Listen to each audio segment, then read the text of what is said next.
Hi, this is the Level 3 Award in Emergency First Aid at Work, and my name is Dave Summers. So let's have a look at the units or modules we'll be covering in the course. Number 1, an introduction. What is emergency first aid? What is first aid? Number 3, emergency first aid in the workplace. 4, responsibilities of the emergency first aider. 5, action in an emergency. Then we look at the primary survey and secondary assessment, followed by 8, breathing and circulation, principles of resuscitation, disorders of respiration, disorders of the circulation. Number 12, wounds and bleeding. Then we go on to disorders of consciousness, foreign objects, burns and scalds. We'll follow this with bones, joints and muscle injuries. Then poisoning, bites and stings, effects of heat and cold, and finishing with asthma. So let's have a look at the first subject, number 1, introduction, the emergency first aider.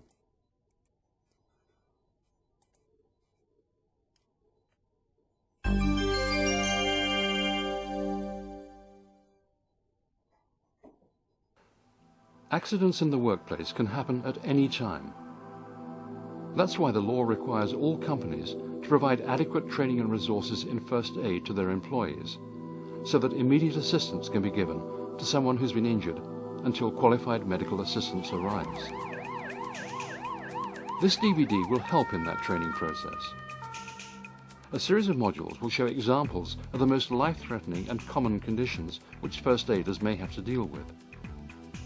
In each case, we'll demonstrate how you should follow the aims of first aid.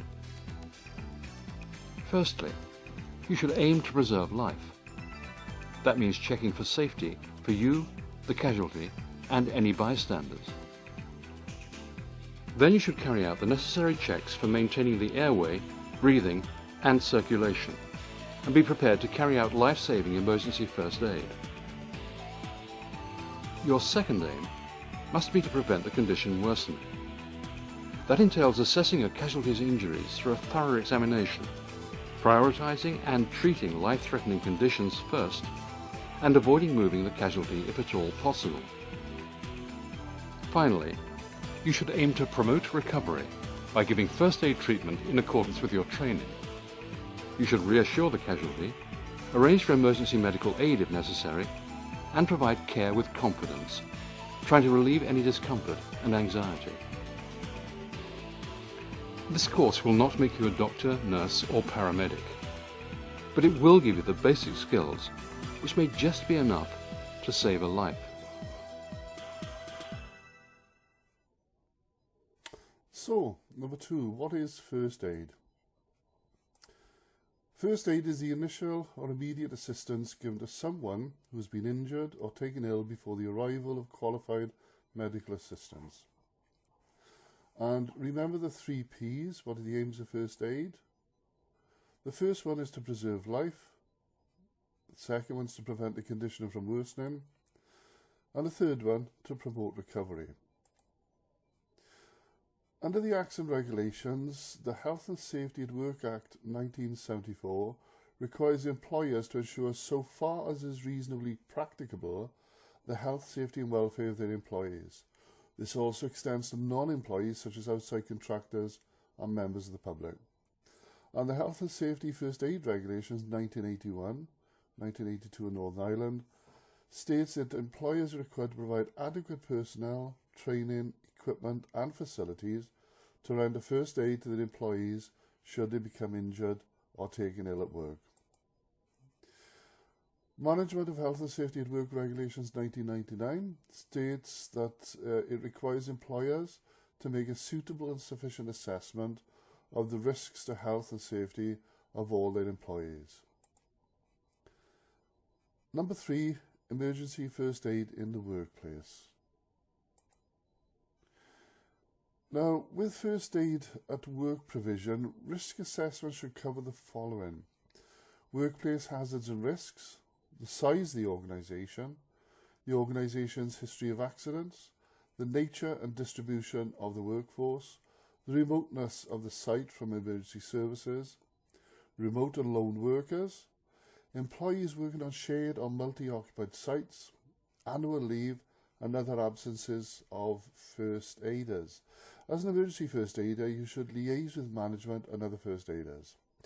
And this is to ensure that the provision of first aid is organised, to ensure adequate first aid kits are available, and to keep records and reports. This is a slide. I'm not going to go through this in detail. If at any time in the near future you want to take a copy of this or take a screenshot and print it out, that's fine. So this just looks at the category of risk, which is either lower or higher, the number of employees employed at any location, so that goes from fewer than 25 up to more than 50, and the suggested number of first aid personnel, depending on, again, the risk and the number of employees. And this is an interactive part of the course. I say interactive. It's really going to be me going through individual points. Again, if you want to pause this video, look at it, think of which items you think go into the first aid kit or what should be found in the first aid kit. I'll go through it in some detail now. So if we start with tablets, do you think any tablets of any form should go into the first aid kit? What I'll do is drag it in and see what happens.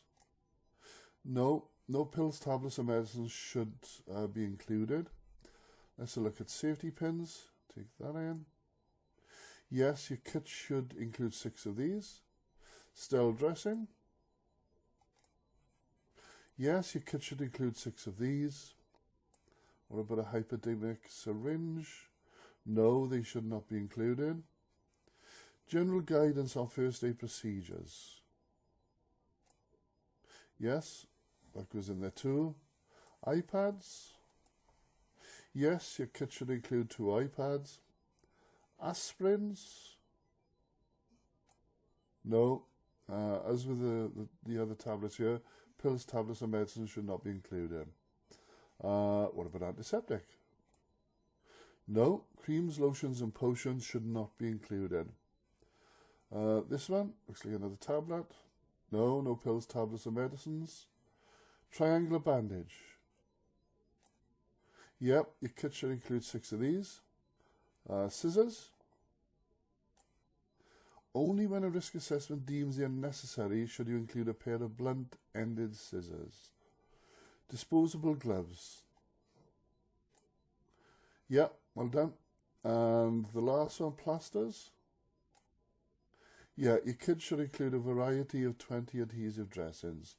So again, if you want to go through this, as I mentioned earlier, just take a copy of it or pause the video so you can decide which items should go into the first aid kit. So here's the suggested contents. A minimum guidance leaflet, 20 adhesive dressings individually wrapped in assorted sizes, 2 sterile iPads, 6 triangular bandages individually wrapped and sterile, 6 medium sterile wound dressings individually wrapped and unmedicated, 2 large sterile wound dressings individually wrapped and unmedicated, 6 safety pins and disposable gloves. The first aid container, consideration should be given to the design, colour, size and location that it's kept at. So it should be easily to locate. Colour is usually green with a white cross on, but it doesn't have to be that colour. Also, you need to consider ordering and replenishment of stock, and the container must be checked frequently for damaged packaging, out-of-date stock and cleanliness. Just as I mentioned there, the bandages, the wound dressings and the plasters, they will have a date on them, so make sure you replace them if they go out of date.